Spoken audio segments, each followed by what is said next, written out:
Hello, this is John Locke. Today I'm answering a pair of questions that have to do with the elements in your page, specifically if elements that are in your page, like images or videos, if they're hosted on another domain, does that affect your SEO? So excellent question. I know some people probably wonder about this. So what you're talking about when you're talking about having images on another domain, if you're not talking about hot linking, where you're basically stealing somebody's bandwidth and linking directly to somebody's image on another site, like a scraper site would do. But if you're talking about having images on another site, basically what you are describing is called a CDN, or a content delivery network. Now there are different CDNs out there, like Key CDN, Max CDN.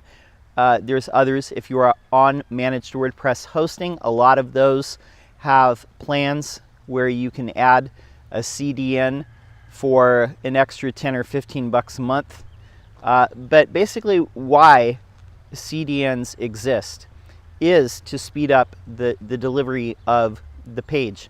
And how they work is in the HTTP protocol, there's only so many assets, the files that and images and all the stuff that makes up the page. There's only so many of those that could be downloaded in parallel at the same time from the same domain.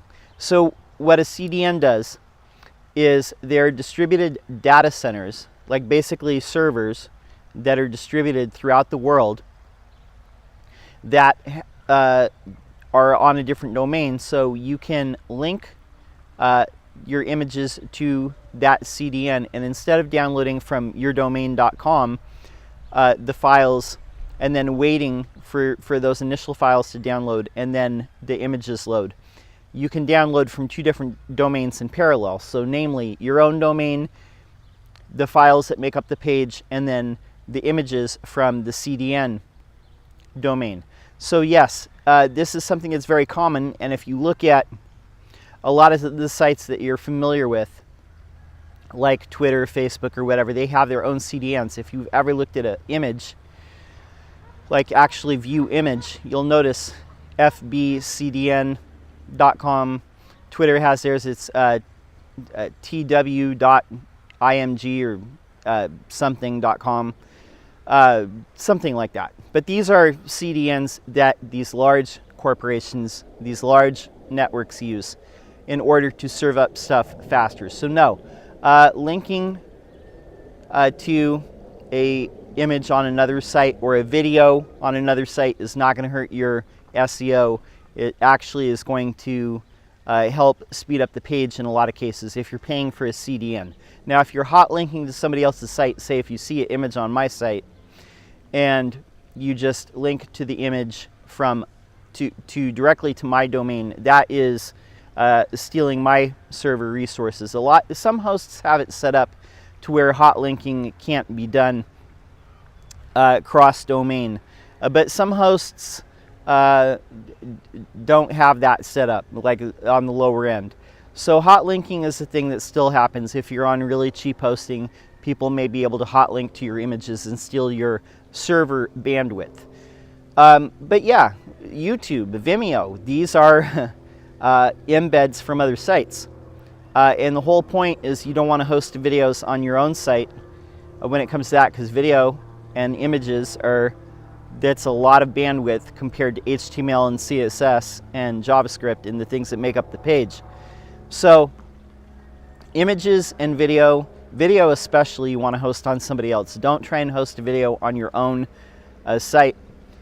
Definitely host a video on something like YouTube or Vimeo or Wistia or whatever.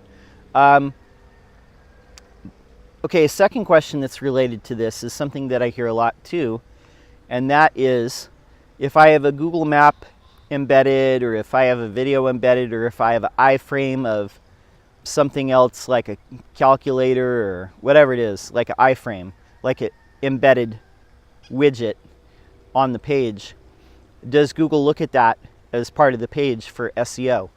And the answer is yes. Google looks at the entire page as a whole. It doesn't isolate that iframe or that embedded object. It doesn't isolate it away from the rest of the page. It analyzes the page, the content of the page, as everything that a viewer would see. And Google can read the source code. It knows that it's iframe, but it also knows that it appears as a normal part of the page. So yes, when it evaluates content, it looks at all the things that are embedded objects like Google Maps, YouTube videos, anything that's, if you're in real estate, like an IDX widget or something like that. All those little things are counted as part of the page for SEO purposes, for main content purposes. I hope that answers those questions. My name's John Locke. My business is Lockdown Design and SEO. We're here every single day publishing videos. I would love to see you subscribe. Have a question, leave it in the comments below. I'll answer it in a future video. That's all I have for this video. Until next time, peace.